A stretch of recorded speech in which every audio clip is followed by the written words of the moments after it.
సంవత్సరాది మొదలుకొని సంవత్సరాంతం వరకు నీ దేవుడైన యెహోవా కనుదృష్టి దాని మీద నిలుచునని సెలవిచ్చిన తండ్రి, గత ఏడాది ఆరంభం నుండి ఈ ఏడాది అంతం వరకు, ఈ ఏడాది ఆరంభం నుండి అంతం వరకు మనలను కాచి దాచి సురక్షితమైన తన జీవపు రెక్కల కింద జీవింపచేయుచున్న దేవుని సన్నిధికి తరలి వచ్చిన వారలారా, ఆ పరమ తండ్రి కృపా కాపుదల జీవాంతం వరకు తోడై ఉండును గాక. ప్రియులారా,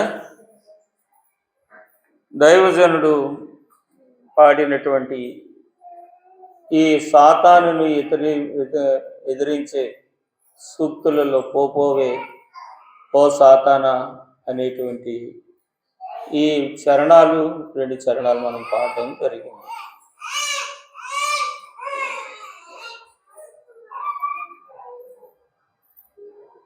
ఈ చరణాలలో వాని ఆరంభమును గురించి, వాని అంతం గురించి,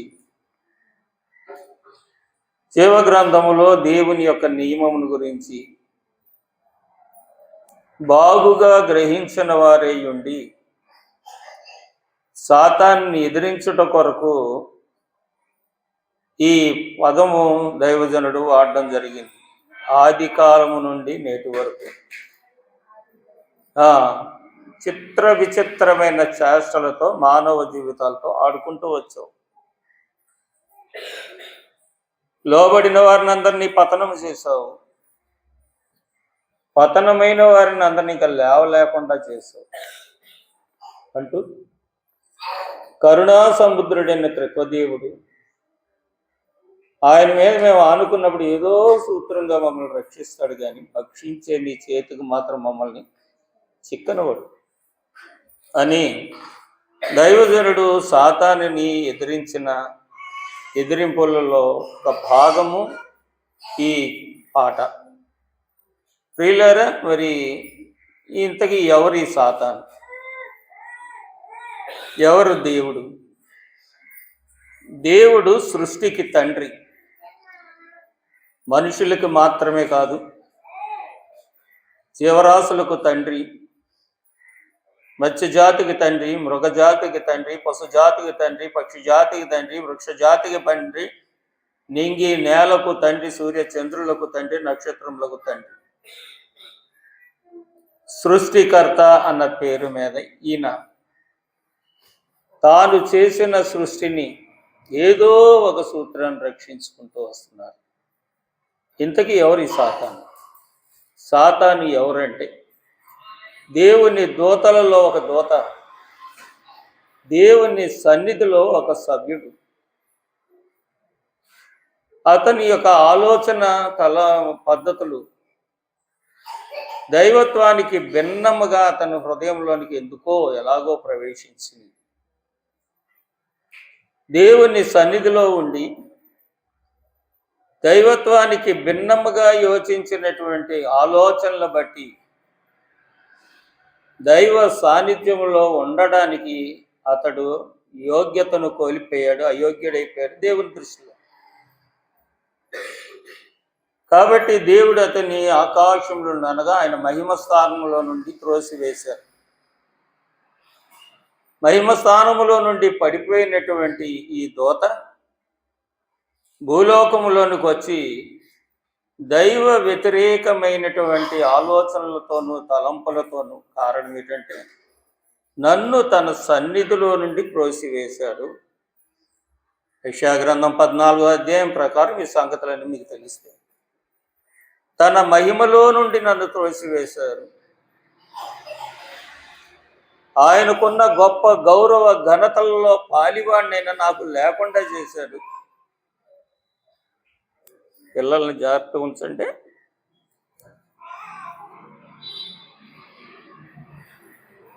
ఆయన దగ్గర ఉండకుండా నన్ను త్రోసివేశాడు కాబట్టి ఆయన చేసినది ఏది ఆయనకు దక్కకూడదు,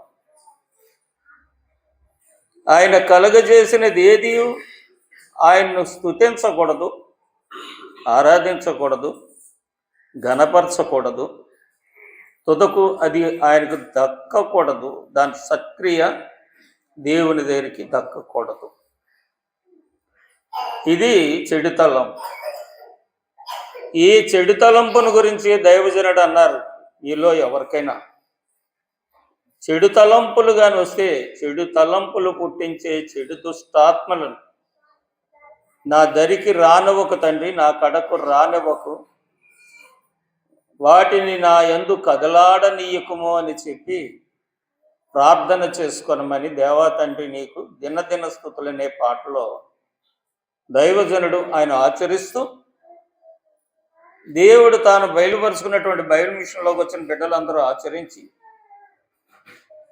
ఏ ఉద్దేశము ఏ సంకల్పమును బట్టి దేవుడు బైబిల్ మిషన్ను స్థాపించుకున్నారో ఆ దైవ చిత్తానికి దైవ తలంపుకు సరిపాలు కలిగిన వారిగా, సమభాగం కలిగిన వారిగా సంఘం ఉండాలి. అప్పుడు దేవుని సన్నిధిలో నిలబడతారు. ఇక్కడ నిలబడిన వారు అక్కడ స్థిరపడతారు. దేవునికి స్తోత్రం.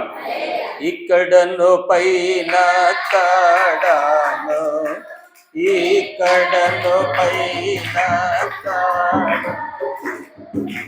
ఒక గూడు మామియగును, ఏకగు రెండగును మరి ఒక, ఏకగు రెండగును మరి ఒక, లెక్కకును కడియగును, ఒకటియే సంగమగును, ఒకటియే మందయగును, వధువు సంగము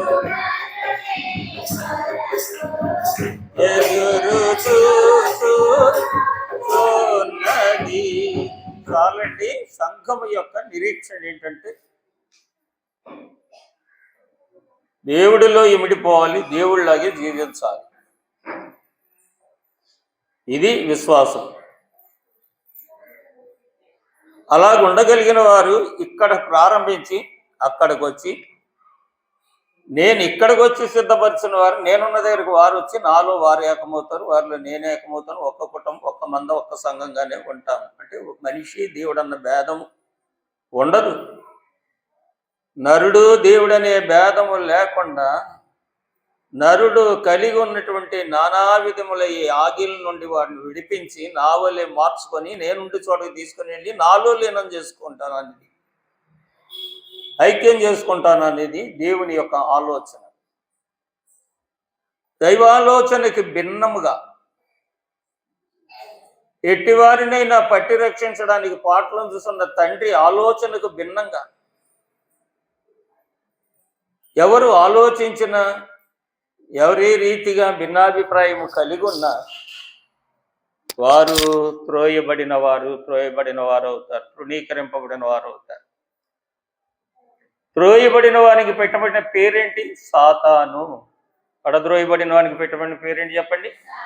సాతాను. దైవ చిత్తానికి మీరైనా, నేనైనా, మరెవరైనా, మన బంధువులైనా, స్నేహితులైనా, మరెవరైనా దైవ చిత్తానికి భిన్నముగా మన యోచన మన మాట ఉన్న ఎడల పిల్లలారా ఆ కోవకే మనము చెందుతాము. ఇంతకీ వీని ఉద్దేశం ఏమిటి? దేవుని ఉద్దేశము నెరవేరకూడదు, దేవుని చిత్తము నెరవేరకూడదు. దేవుని ఉద్దేశం ఏంటి? తాను చేసినది ఏది వ్యర్థమైపోకూడదు, నశించిపోకూడదు. ఇంకా దేవుడు జీవము కాబట్టి దేవుడు చేసినది జీవిస్తూనే ఉండాలి. ఆకాశాన్ని చూడండి, భూమిని చూడండి, సూర్య చంద్రులను చూడండి, నక్షత్రములను చూడండి, వాయుమండలములను చూడండి, జలమాల మండలమును చూడండి, వాయుమండల జలధారలను చూడండి. అలాగే పిల్లలారా, దేవుడి వలన కలిగజేసినది ఏది కూడా నాన్ స్టాప్, అది కంటిన్యూ ఉండాలి. ఆ సంకల్పముతోనే దానిని ఏలుబడి చేయడానికి మనిషిని చేశాడు దేవుడు. శాశ్వతంగా ఉండే దాన్ని ఏలుబడి చేయడానికి మనిషిని చేశాడంటే ఏది శాశ్వతం, ఏది అశాశ్వతం? అంటే దేవుని సంకల్పంలో తన పోలికను చేసుకున్న మనమే శాశ్వతం అనేది దేవుని ఆలోచన. ఇది ఇలా ఉంటుండగా పిల్లలారా, జీవింప చేయడము జీవము జీవించు దేవుడు జీవము కాబట్టి ఆ జీవముతో నింపడము దేవుని ప్రణాళిక అయితే తోయబడి పడిపోయి పతనమైపోయాడు కాబట్టి నశించడం, నశింపజేయడం, మరణింపజేయడం సాతాని యొక్క యోచన, ఆలోచన. తాను నశించాడు కాబట్టి అందరూ నశించాలి. అతడు పతనమైపోయాడు కాబట్టి అందరూ పతనమైపోవాలి. అతడు చచ్చిపోయాడు, దైవ సన్నిధిలో నుండి చనిపోయి జీవించుచున్నా అన్న పేరు మాత్రం ఉండి దైవత్వాన్ని కోల్పోయి దుష్టత్వంతో నిండిపోయి దేవుని దృష్టిలో చనిపోయాడు కాబట్టి అందరూ చనిపోయిన వారే కావాలి. ఈ సంకల్పంతో పిల్లలారా, నరుల యొక్క నాశనాన్ని, మరణాన్ని కోరుకునేవాడు సాతాను. అందుకని ఆది కాలం మొదలుకొని నేటి వరకు ఆడితివి బహు నేర్పుగా అని దైవజనుడు సాతాన్ని ఎదిరించారు. పాండిత్యమో, భక్తిభావమో, ఆత్మ స్థిరత్వమో, ఆత్మీయ జీవనమో కలిగి ఉంటేనే కానీ దేవుడు ఎవ్వరికీ అర్థం కాదు. అవసరతను బట్టి, సందర్భాన్ని బట్టి మనకి తోచినట్టుగా సొంత ఆలోచనతో మాట్లాడిన దేవుడు ఎప్పటికీ అర్థం కాడు.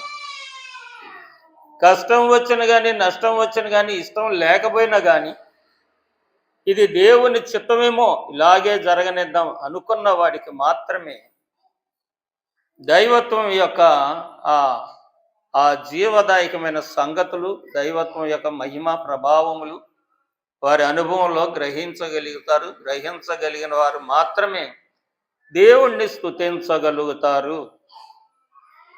కాబట్టి క్షణికమైన ఆవేశం కానీ, అనాలోచన కానీ ఎవరిలోనూ ఉండకూడదు. ఉన్నవారు దేవుని సన్నిధిలో ఉన్నామని అనుకుంటారు కానీ పడిపోయిన వారే, దైవత్వంలో నుండి పడిపోయిన వారే.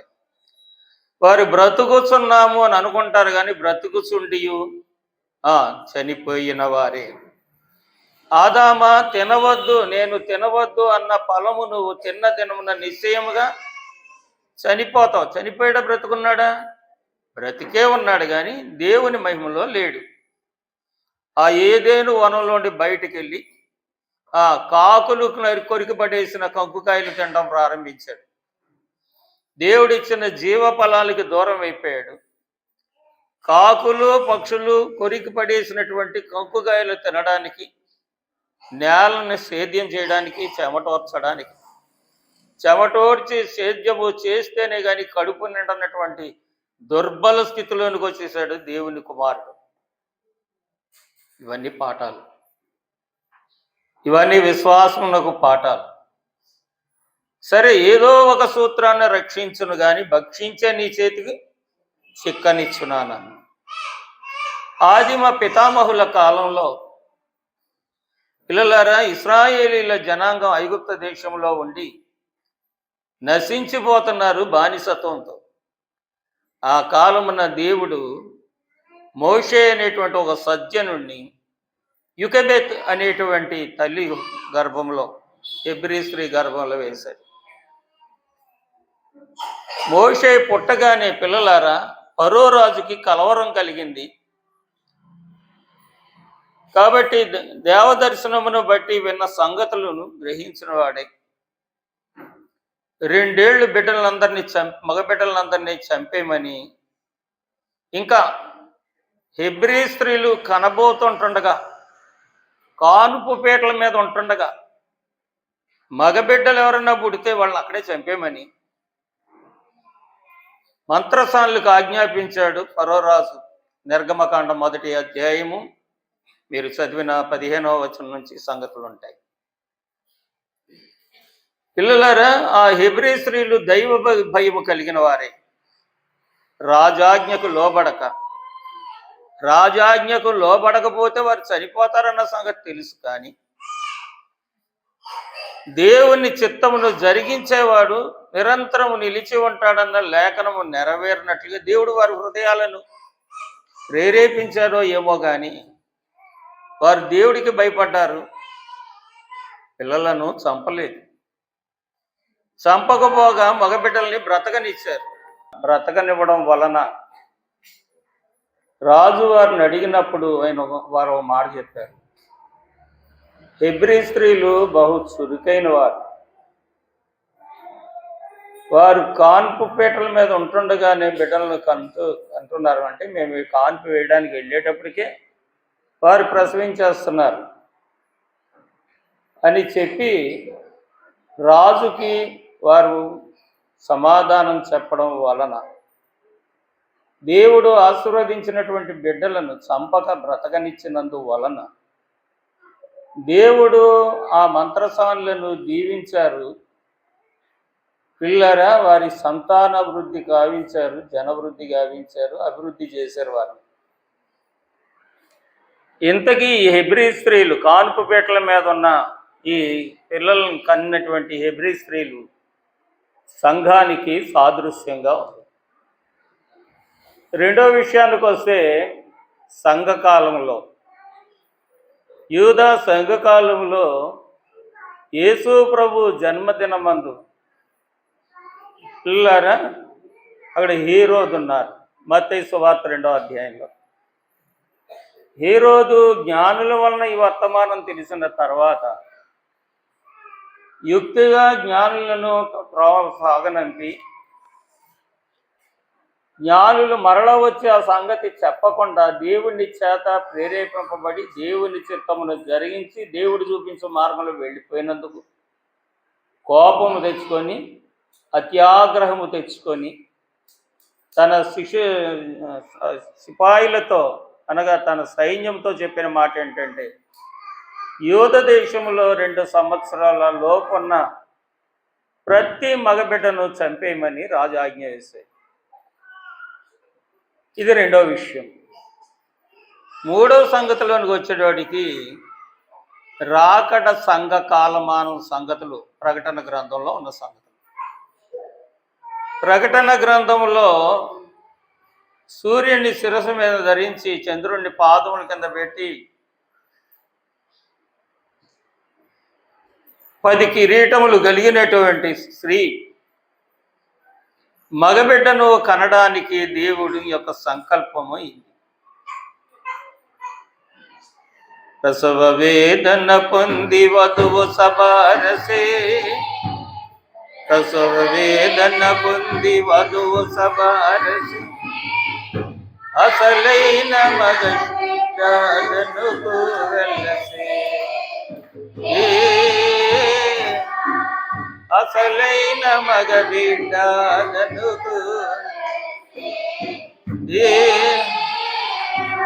కాబట్టి పిల్లలారా, ఇప్పుడు సంఘము ప్రసవ వేదనతో రాకడ కొరకు కనిపెడుతోంది. అనగా మా విశ్వాసము, మా నిరీక్షణ వ్యర్థము కాకుండా మా విశ్వాస ప్రయాసకు నీ దర్శన భాగ్యము,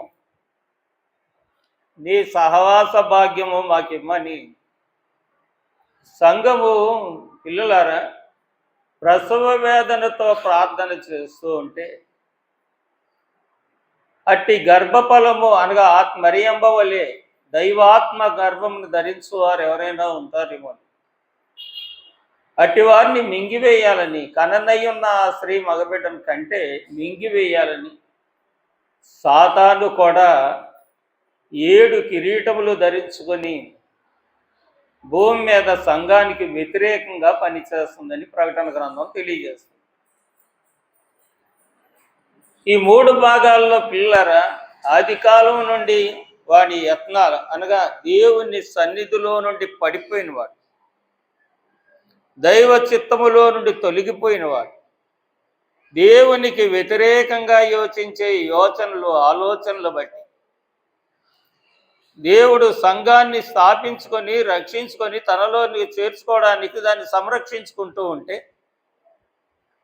దాన్ని పాడు చేయడానికి, పతనపరచడానికి మానవుల యొక్క ఆలోచనలు. బాబేలు గోపురం కట్టినప్పుడు దేవుడు భాషలు తారుమారు చేసినట్లుగా ఇవాళ దైవ కార్యము జరుగుతుండగా విశ్వాసుల యొక్క ఆలోచనలు తారుమారు చేసి దైవ చిత్తానికి వ్యతిరేకమైనటువంటి ఆలోచనలు, పనులు, ప్రయత్నాలు సాగుతున్న కాలంలో పిల్లలారా, ఇక్కడ సంఘాన్ని పతనం చేయడానికి, ఆ సంఘ ప్రసవ వేదనకి నాశనం చేయడానికి సాతాను పొంచి ఉన్నాడని ప్రకటన గ్రంథం తెలియచేస్తుంది. సరే, ఈ సంగతులన్నీ ఎలా జరుగుతున్నాయి అంటే, ఒకరిలో ఇద్దరిలో పుట్టుకొచ్చినటువంటి సంగతులు కాదు. ఆ కాలానికి, ఆ దేశానికి రాజులైన వారి హృదయాలను అది వశపరుచుకొని, రాజుల హృదయాల్లో దుర్యోచన అని అంటారు, దుర్యాలోచనలు పుట్టించి దైవత్వానికి వ్యతిరేకమైనటువంటి ఆ ఆజ్ఞలు, చట్టాలు రూపిస్తూ వస్తున్నాడు. కారణం ఏమిటంటే, ప్రకటన గ్రంథము 18వ అధ్యాయం 18వ అధ్యాయంలో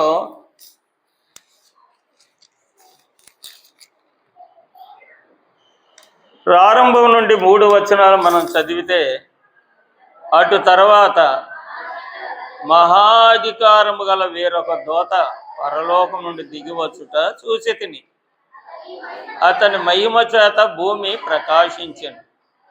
అతడు గొప్ప స్వరముతో ఆర్భటించి ఇట్లనెను, మహాబబులోను కూలిపోయెను, అది దెయ్యములకు నివాస స్థలమును, ప్రతి అపవిత్రాత్మకు ఉనికి పట్టును, అపవిత్రమును అసహ్యమునైన ప్రతి పక్షికి ఉనికి పట్టును ఆయను. ఎలయనగా సమస్తమైన జనములు మహోద్రేకముతో కూడిన దాని వ్యభిచార మద్యమును త్రాగి పడిపోయిరి. భూరాజులు దానితో వ్యభిచరించి, భూలోకమందలి వర్తకులు దాని సుఖభోగముల వలన ధనవంతులయ్యిరి. వివరంగా ఈ 3 వచనాలు ధ్యానించాలంటే చాలా సమయం పడుతుంది. కానీ ఈ సాతాన్ భూరాజులను తన వశంలో పెట్టుకొని లాభప్రాప్తి అయినటువంటి ధనార్జన కొరకు దైవ చిత్తముగా మనుషుల్లో సహజంగా ప్రతి జాతిలో, ప్రతి మతంలో, ప్రతి మానవుల్లో దైవ భీతి అనేటువంటి ఒక మనసు ఉంటుంది. ఏ మతస్థులకైనా సరే దేవుడి మీద ఆనుకునే మనసు ఉంటుంది. అది లేకుండా చెయ్యాలని వారు దానితో కలిసి, అనగా అపవాదితో కలిసి కుయుక్తులు సాగించి ధన సమృద్ధి కలిగించుట కొరకు వారు చేసే చట్టాలు దేవుడైనా సరే భూమి మీద పుట్టకూడదు, జీవించకూడదు. దేవుని ప్రజలు భూమి మీద పుట్టకూడదు, పుట్టిన దేవుని పక్షంగా మనుషులు జీవించకూడదు. కారణం, తను పడిపోయాడు, చెడిపోయాడు. తన అధికారం భూమి మీద సాగుతుంది కాబట్టి ఈ భూమి మీద తన చట్టమే సాగాలనేటువంటి ఆలోచనతో భూజనులు పరలోకపు దేవుని పేరెత్తకూడదు, ఆయన అనుసరించకూడదు, ఆయన చిత్తాన్ని జరిగించకూడదు, లోబడి జీవించకూడదు. అది దాని ఆలోచన. దేవుడు ఏం చేస్తున్నాడు? ఏదో సువార్త అయితే ప్రకటిస్తున్నారు, కానీ బోధకులు సువార్త ప్రకటించినంత మాత్రాన్ని మనుషులు మారిపోతారా? కాదు. ఏ మనిషికైనా తన మనసులో పుట్టాలి. ఏది తినాలో, ఏది చెయ్యాలో, ఏది ఆచరించాలో తన మనసులో పుట్టిన దాన్ని మనిషి చేస్తాడు, కానీ ఎవరో చెప్పిన దాన్ని మనిషి చేయడు.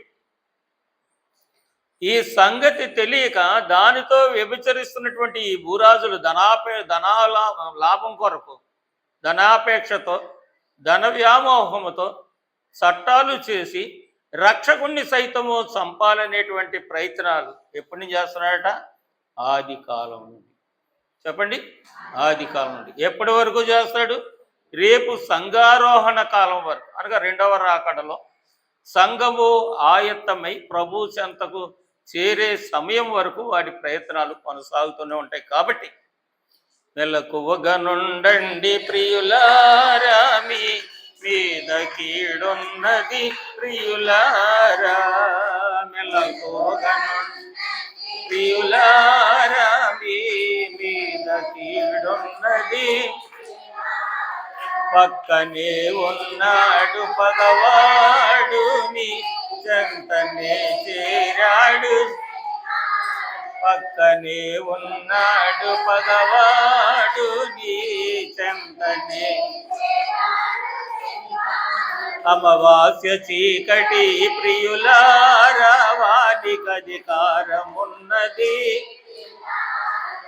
అమావాస్య చీకటి ప్రియులారా వానికి అధికారమున్నది అమావాస్య చీకటి కాలంలో చీకటి వ్యక్తి అయిన సాతానికి అధికారం ఉన్నది. ఆ సాతాను చీకటి పనులు చేసేవారి పంచన పొంచి ఉంటాడు. వాడు పగవాడు. కాబట్టి వీడిని తెలుసుకోవాలంటే ఆయన వెలుగై ఉన్న ప్రకారమును మనమును ఆయన వెలుగులో నడిచిన ఎడల అన్యోన్య సహవాసము గలవారమై ఉందమని 1 యోహాను పత్రిక 1వ అధ్యాయం 7వ వచనములో ఈ యోహాను గారి ఈ సంగతుల్ని తెలియజేశారు. వెలుగు అంటే సక్రియలు, మంచి మాట, అంటే దైవికమైన మాటే మాట్లాడాలి, దైవికమైన చేష్టలే చెయ్యాలి. ఎందుకు? మనం లోకములో నుండి విమోచింపబడి దేవుని సొత్తైన ప్రజలంగా మారాము కాబట్టి ఆయనకు సాక్షులుగా జీవించాలి, దేవునికి సాక్షులుగా జీవించాలి. కన్నవాళ్ళు నువ్వు అమ్మ కాదు తండ్రి కాదని అంటే బిడ్డలు తల్లిదండ్రుల్ని నువ్వు నా అమ్మ కాదు బాబు కాదని ఆ పిల్లలంటే ఆ తల్లికి తండ్రికి ఎంత బాధ కలుగుతుందో, దేవుని ప్రజలైన తర్వాత దేవుని చిత్తము జరిగించే విషయంలో భిన్నంగా ప్రవర్తిస్తే దేవుని మనసు కూడా అలాగే బాధపడుతుంది. ఆ బాధ దేవునిలో నుండే మనకు వచ్చింది, ఆ మనసు దేవునిలో నుండే మనకు వచ్చింది.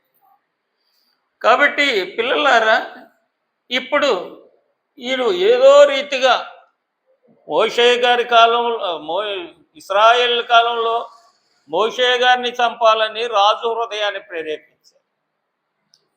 సంఘకాలమానంలో ప్రభువుని పసిబిడ్డగా ఉంటుండగానే చంపేయాలని చెప్పి హేరోదు హృదయాన్ని రేపాడు. ఇప్పుడు 2వ రాకడ కాలంలో ఆయత్తము సంఘాన్ని పతనము చేయడానికి సంఘములోనే పడిపోయిన వారి హృదయాలను ప్రేరేపించి ప్రసవ వేదన పడుతున్నటువంటి సంఘము కననయ్యున్నటువంటి మగ శిశువు అదునుకు మగ శిశువు పుట్టెను అని రాయబడి ఉంటుంది. ఆ ఫలము ఆ శిశువును గర్భమును ధరించి ఆ నీతి క్రియలు ధరించి ఆ సత్క్రియలు ధరించి ఆ భక్తిభావాలను ధరించి ఆ మనోనిదానం ధరించే వారిలోనికి పిల్లలారా ఈ సంఘంలో నుండి ఆత్మీయతలో నుండి పడిపోయిన వారే పగవారు. వారు దేవుని చిత్తాన్ని జరిగించను లేరు. ఈ సంగతులన్నిటినీ చూసి దేవుని సృష్టి పతనమైపోవటం చూసి రామాలో అంగలార్పు పుట్టెను అని మత్తయి సువార్త 2వ అధ్యాయం 17వ వచనంలో ఉంటుంది. రామాలో రాహేలు తన బిడ్డల నిమిత్తము ఓదార్పు నొందనల్లని దాయను. రాహేలు అంటే సంఘ తల్లి. రాహేలు పిల్లలారా యాకోబులో నుండి వచ్చిన 12 మంది గోత్రకర్తలకు ఆది తల్లి. ఆ తల్లికి దేవుడిచ్చిన వరం ఏంటంటే ఆ యాకోబులో నుండి వచ్చిన జనాంగంలో 12 గోత్రంలో వారే ఇశ్రాయేలు, వారే దేవుని సొత్తైన ప్రజలు, దేవుడు ఏర్పాటు చేసుకున్న స్వాస్యము. నిర్గమకాండము 19వ అధ్యాయం 5, 6 వచనాల్లో ఆ సంగతులు ఉంటాయి. కాబట్టి ఇప్పుడు రామాలో ప్రవక్తలు ఉండేటువంటి ఊరు, సమూయేలు ప్రవక్త నివాసము చేసిన ఊరు రామ. ఈ రామాలో అంగలార్పు పడుతుంది. ఏమని? పసిబిడ్డలు చనిపోతున్నారు. ఎవరా పసిబిడ్డలు? దైవ స్వరూపులు.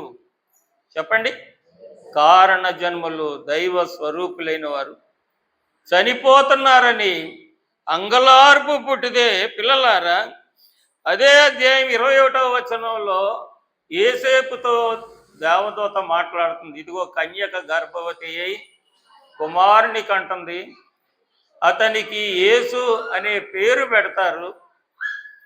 ఆయన తన ప్రజలను వారి పాపముల నుండి రక్షించుకుంటాడు. దేవుడికి స్తోత్రం.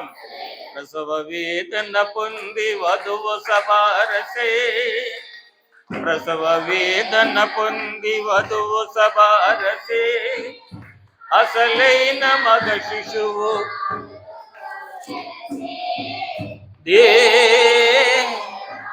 అసలైన మగ బిడ్డ అదనుకు వెళ్ళసే, దేవా దేవా దేవా దేవా దేవా దేవా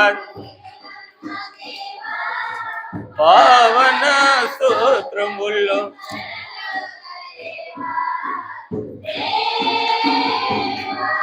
పావన స్తోత్రములు.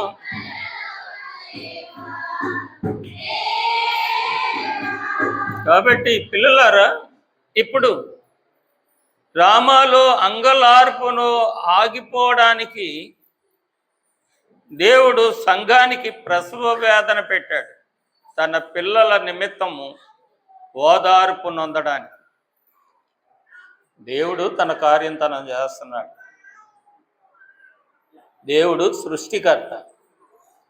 దేవుడు సృష్టించిన మనిషి సృష్టికి ప్రతి సృష్టి చేయడానికే దేవుడు మనుషులను సృష్టించాడు. కానీ ఏదో కాని పనులు చేసి కడను కూర్చోనికో, కళను పోగొట్టుకోవడానికో, దిక్కు లేని వాళ్ళలాగా దిగజారిపోవడానికో, దిక్కులు చూడడానికో, దేవుని బిడ్డలైన వారు నశించిపోవడం ఓర్వలేనివాడు దేవుడు. కాబట్టి ప్రతి సృష్టి చేయాలి, అంగలార్పు ఆగిపోవాలి, పిల్లలను గురించినటువంటి మరి ఓదార్పు కలిగి ఉండాలి. కానీ ఓదార్పు నందనల్లని స్థితిలో ఉంటే ఆ తల్లి జీవితానికి, అనగా తల్లి అంటే సంఘ జీవితానికి మనుగడ లేదు, చరిత్ర లేదు. అర్థమవుతుందా? చాలా రకాలుగా ఆలోచిస్తున్నారు. ఇక్కడ కూర్చున్న వాళ్ళు ఎంతమంది ఉన్నారు? అంతమందిలో అన్ని రకాలైనటువంటి అభిప్రాయ భేదాలు ఉన్నాయి. I know that. ఈ సంగతులు నేను ఎరుగుదు. మీరు దేవుని బిడ్డలు అయితే దేవుడు మనకు వినిపించుతున్న సంగతుల్లోనికి మన అభిప్రాయాన్ని ముడుచుకోవాలి. చేదుగా ఉన్నప్పటికీ అది శ్రేష్టమైనదిగా మారుతుంది. అలాగ కాదు, దేవుడే నేనే అనుకుంటే పగవారి లిస్టులోనే ఉండిపోతాం, కానీ తనవారి జాబితాలో చేరుకోలేం. కాబట్టి సంఘానికి ఏం కావాలట? ప్రసవ వేదన. ఒక జనమును కనడానికి ఒకనాటి ప్రసవ వేదన చాలునా? యెషయా గ్రంథము 66వ అధ్యాయంలో 7-8 వచనాలు మనం చూసినప్పుడు, ప్రసవ వేదన పడక మునుపు ఆమె పిల్లలను కన్నది, నొప్పులు తగలక మునుపు మగ పిల్లలను కన్నది. ఈ వచనాన్ని వివరంగా చెప్పాలి మీకు. అట్టి వార్త ఎవరు వినియుండిరి? అట్టి సంగతులు ఎవరు చూసిరి? ఒక జనమును కనుటకు ఒకనాటి ప్రసవ వేదన చాలునా? ఒక్క నిమిషములో ఒక జనము జన్మించున. సియోనుకు ప్రసవ వేదన కలుగగానే ఆమె బిడ్డలను కనెను. సియోను కూడా దేవుని సంఘం. కాబట్టి ఒక్కనాడే భక్తి చేసేస్తే, ఒక్కనాడే పండగ చేసేస్తే, ఒక్కనాడే దేవుని మాట వినేస్తే, ఒక్కనాడే భక్తిని కనపరిస్తే అది భక్తి కాదు. అది దైవికమైనటువంటి నిర్ణయం కూడా కాదు. నేను మీలో, మీరు నాలో,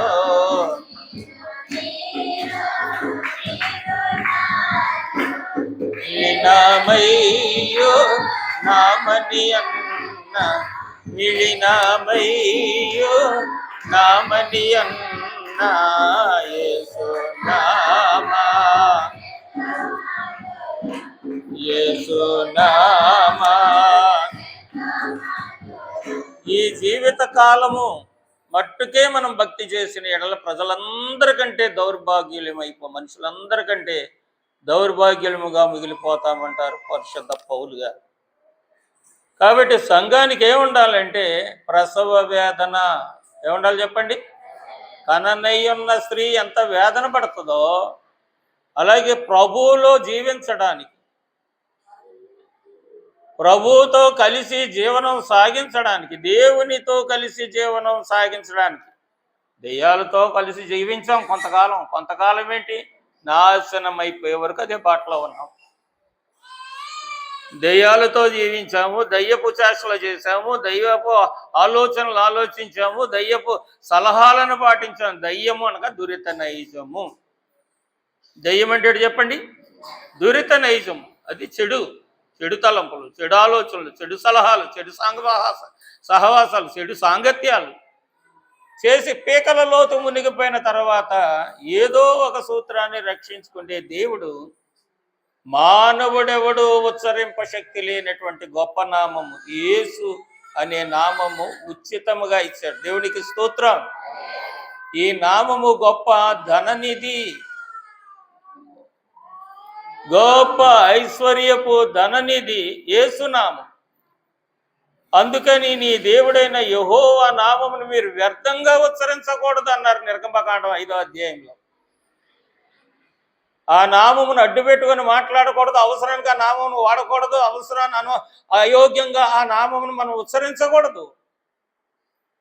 ఆ నామమును ఉచ్చరించే వారికి ప్రసవ వేదన ఉండాలి, ఒకరిలో ఒకరు లీనమై ఉండాలి, ఆయన మనోభావాలు ఏంటో మనకు తెలియాలి, మన అంతర్గత విషయాలు ఆయనతో చెప్పాలి. వాటిని లేకుండా దైవ చిత్తమైనవి ఏవి, చిత్తము కానిది ఏది నాలో లేకుండా తీసివేయి తండ్రి, అప్పుడు నీలో నేను జీవిస్తానని ప్రార్థన. అది ప్రసవ వేదన. అది ప్రసవ వేదన ప్రార్థన. నీకు ఇష్టమైంది, నీకు కష్టము కలిగించేది ఏది నాలో ఉండడానికి వీరలేదు, నాలో కానీ నా సంఘంలో కానీ ఉండకూడదు తండ్రి. నన్ను నీ అడుగుజాడల్లో, నీ మాట మంతిలో నన్ను నడిపించమని దేవునికి ప్రార్థన చేయడానికి ఇలాగొచ్చి అలాగెళ్ళిపోతే సరిపోదు. ప్రసవ వేదన ఎప్పుడు పడుతుంది? ప్రసవ వేదన స్త్రీ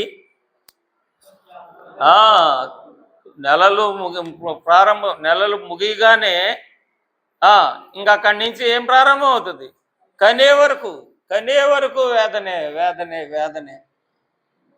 అలాగ వేదన పడితే అసలైన మగబిడ్డ, సిసలైన జీవితము, భక్తి భావము, దైవ చిత్తము, ధననిధి వస్తువులు అన్నీ అప్పుడు లభ్యమవుతాయి. కాబట్టి పిల్లలారా, ఇప్పుడు మన సంగతి ఏంటి అంటే ఒక జనమును కనడానికి అని అన్నారు. అందరినీ పిల్లలారా, అందరూ గొప్ప జనాన్ని కనడానికి ఒకనాటి ప్రసవేదన సరిపోతుందా?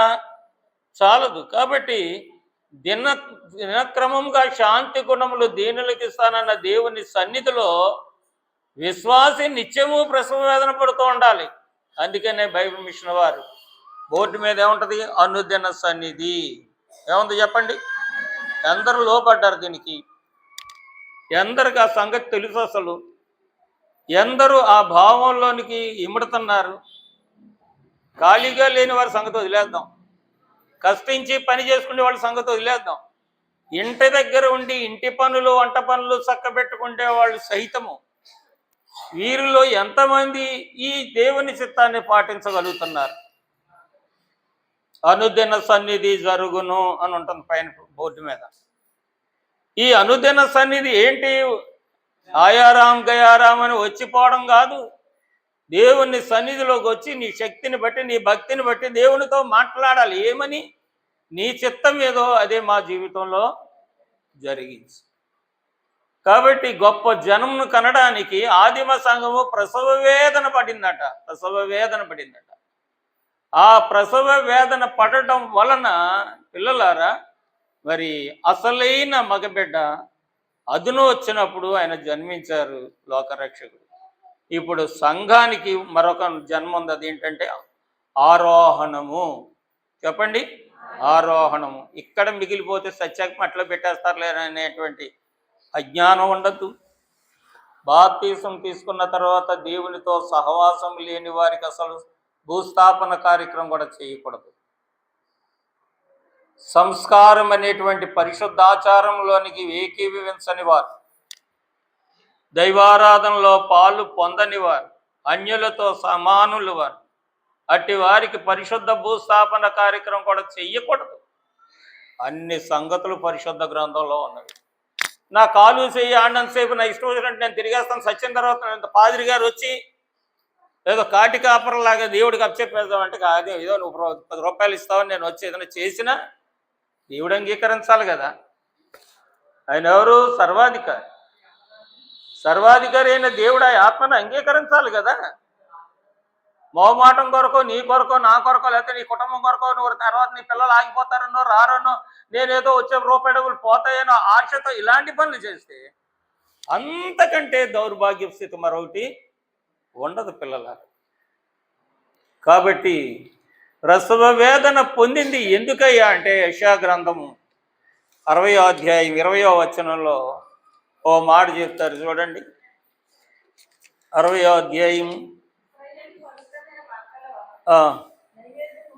నీ సూర్యుడికను హస్తమింపడు, నీ చంద్రుడు క్షీణింపడు, యెహోవాయే నీకు నిత్యమైన వెలుగుగా ఉండును, నీ దుఃఖ దినములు సమాప్తములగును. దేవునికి స్తోత్రం.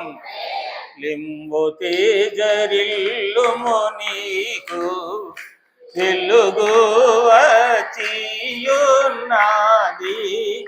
లింబు తేజరిల్లుము, నీకు వెలుగు వచ్చియున్నది. యెహోవా మహిమా నీపై, యెహోవా మహిమా నీపై ప్రకాశముగాను దయించే, ప్రకాశముగాను దయించే. దైవజనుడు దేవదాసయ్య గారు అంటారు, కలులు చీకటిని నడుచుచు వెలుగు చూసిరి, పలు విధములైనటువంటి పాప చీకట్లను తొలగజేసి శుద్ధమైన కాంతి కలగజేయడానికి వెలుగుగా దేవుడు వెలసెను దాత్రిలో. ఈ వచనాన్నే ఆధారం చేసుకొని సూర్యుడికి అస్తమించడు, చంద్రుడు క్షీణింపడు, దేవుడే నీకు నిత్యమైన వెలుగుగా ఉంటాడు. నీ దుఃఖ దినములు ఏమవుతాయట? సమాప్తము, సమాప్తము. కాబట్టి దేవుని యొక్క నియమములు మనకు సంఘానికి తెలియాలి. ఆదివారం నాడు వచ్చి పాస్టర్ గారు ఏదో 2 మాటలు చెప్తాడో, గంట సేపు కష్టపడో, ఇష్టపడో, నష్టపడో ఏదో 2 మాటలు వినేసి పోతే అనుకుంటే కుదరదు. ఆ చరిత్ర తెలియాలి. దేవుని సన్నిధిలో నుండి, దేవుని మనసులో నుండి పడిపోకుండా చూసుకోవాలి. దేవునికి, ఆయన ఆలోచన పద్ధతికి వ్యతిరేకమైనటువంటి ఆలోచన, మాట, ప్రవర్తన విశ్వాసిలో ఉండకూడదు. అలాగే ఆదివారం నాడు ఒకరోజు వచ్చి వెళ్ళిపోతున్నావంటే పిల్లలారా, ప్రసవ వేదన లేకపోతే మగబిడ్డ వారి జీవితంలో జన్మించడు. ప్రసవ వేదన కావాలి. దైవజనుడు దేవదాసయ్య గారు చెప్పారు, మన కుటుంబాలు ఎంత పెద్దవైనా చిన్నవైనా మన కుటుంబంలో నుండి ఒకరు దేవుని సన్నిధిలో ఉండుట మంచిది అని అన్నారు. ఎక్కడంటే పరలోకపు సన్నిధిలో. అంటే చనిపోయిన వారు. మనం చావు కోరుకుంటామా? చెప్పండి. బ్రతుకు కోరుకుంటాం. కాబట్టి దేవుడు ఆ సన్నిధిని భూమి మీద స్థాపన చేశాడు. మన కుటుంబంలో నుండి ఒకరు నిత్యము దైవ సన్నిధిలో ఉండుట మంచిది. అర్థమవుతుందా? నా మాటలు అర్థమవుతున్నాయి కదా మీకు? అర్థమవుతున్నాయా? సన్నిధి అంటే దేవుని ఇల్లు, దేవుడుండే స్థలం. మనముండే స్థలాన్ని ఇష్టపడదామా? దేవుడుండే స్థలాన్ని ఇష్టపడదామా? నిజమా? అది నీ మనస్సాక్షేనా? నీ మనసు నిన్ను ఒప్పిస్తేనే ఆ మాటలు మాట్లాడు. పని చేసుకునేవారు పనికి వెళ్తారు, ఉద్యోగం చేసుకునేవారు ఉద్యోగానికి వెళ్తారు, వ్యాపారం చేసుకునేవాళ్ళు వ్యవసాయానికి వెళ్తారు, వ్యవసాయం చేసుకునేవారు వ్యవసాయానికి వెళ్తారు. ఇంటి పని, వంట పని చక్కబెట్టేవారు ఇంటికొకరు దేవుని సన్నిధిలో ఉండుట గంట. చెప్పండి, 1 గంట దేవుని సన్నిధిలో ఉండుట మంచిది. కుటుంబం అంతటికి క్షేమం, కుటుంబం అంతటికి ఆశీర్వాదకరం. ఆ కుటుంబంలో బాలుడైన దేవుడు ఎలాగుంటాడంటే వెలుగుగా ఉంటాడు. ఆ కుటుంబం యొక్క దుఃఖ దినములు సమా ఆ సంఘము యొక్క దుఃఖ దినములు సమాప్తమవుతాయి. కాబట్టి పిల్లలారా, రేపు రానే ఉన్న కాలంలో, అంటే మనం వెళ్తున్నాం, మన కాలంలో చూస్తాము, మన పిల్లల కాలంలో చూస్తామంటే ఒక్కసారి ఒప్పిన వచ్చినట్టుగా రాకడ వచ్చేది, కానీ ప్రతి వారి జీవితంలోనికి రాకడ వస్తుంది. రాకడ వచ్చేటప్పటికి విశ్వాసి యొక్క కొలమానం స్పష్టంగా తెలుస్తుంది. దాన్ని గ్రహించాలంటే దైవ సహవాసము గాంచుడి అన్నారు దేవదాసయ్య గారు. దైవ సహవాసంతో కలిసి, దేవునితో సహవాసం చేసి, ఆ స్నేహం ఎలా ఉందో, దాని సంగతులు ఎలాగా నికరమవుతున్నాయో, రుజువు అవుతున్నాయో గ్రహించుకుంటే మీలోని భక్తి కాలక్రమంగా గట్టిపడుతుంది. కొండ కాలిందని చెయ్యి కాలిందని కొండ వదిలేస్తే కొండ పగిలిపోద్ది. అవునా? చెప్పండి. చెయ్యి కాలిందని కొండ వదిలేస్తాం, ఎవరికి నష్టం? మనకే నష్టం, ఆ కొండ పగిలిపోద్ది. అలాగే పిల్లలారా, దేవుని విషయాలు కూడా దేవుడు ఏమి నియమించాడో అవి నేర్చుకొని, ఆది కాలం నుండి అపవాది దైవ నిర్ణయాన్ని, దైవ చిత్తాన్ని, దైవ స్వభావాన్ని, దైవ రూపాన్ని, దైవ కారణాన్ని, జన్మ కారణాన్ని కూడా పతనము చేస్తూ భక్తులను పడిపోయేవారిగా, చెడిపోయేవారిగా, చెదిరిపోయేవారిగా చేస్తున్న ఈ కాలంలో వాడికి అధికారం ఉన్న లోకంలో మనం ఉన్నాము. మనకి వెలుగైన దేవుణ్ణి ధరించవలసిన వారమై ఉన్నాము. వెలుగైన దేవుణ్ణి ధరించుకునే ప్రయాస చేయాలి. మన దుఃఖ దినములను మనము పరిహరింపచేసేటువంటి దేవునితో సహవాసం. అలాగ చేస్తే ఎవడైనను క్రీస్తు యేసునందుంటే వాడు నూతన సృష్టి, పాతవి గతించెను, కొత్తవాయను, కొత్తవాయను, కొత్తవాయను. అంటే కొండ మండ, ఇల్లు వాకిలి, గోడకు సున్నం కాదు కొత్తదవడం. హృదయము, విశ్వాసము, సహవాసము నూతనంగా ఉండాలి. ఈ సంగతులు తెలుసుకొని మనం దేవునికి ప్రార్థన చేయాలి. ఏ మాట మాట్లాడాలి, ఏ మాట మాట్లాడకూడదు, ఏ సలహా ఇవ్వాలి, ఏ సలహా ఇవ్వకూడదు, ఏది ఎలాగ జరిగించాలి, ఏది ఎలాగ జరిగించకూడదు అన్న సంగతులు సేవకుడిని అడిగి తెలుసుకోవాలి, లేదా దేవుణ్ణి అడిగి. తెలియని విషయాలు ఏం చేయాలి చెప్పండి? నా ఇష్టమే సాగాలి, నేను చెప్పినట్టే చేయాలి, నేను అనుకున్నట్టు అవ్వాలి అంటే ఈ దారి నీదే, దేవుని దారి దేవుడి. సంగతులు గ్రహించి పిల్లలారా, ఆది కాలము నుండి భూరాజులను తన వశపరుచుకొని, ప్రస్తుత కాలమందు కూడా, మన దేశమందు కూడా భూరాజులను అపవాది తన వశపరుచుకొని జీవము గల దేవుని సన్నిధిలో నుండి, సహవాసంలో నుండి నరులను లాగివేస్తున్నాడు, పారవేస్తున్నాడు, పతనము చేస్తున్నాడు. మెలకువగా ఉండండి ప్రియులారా. వెలుగు మీ మీద ఉదయించగా దుఃఖ దినములు దూరం అవుతాయి. ధన్యకరమైన జీవనం దేవుడిస్తారట. ధన్యత, జీవము పరమ తండ్రి మనకెల్లరికను ప్రసాదించును గాక.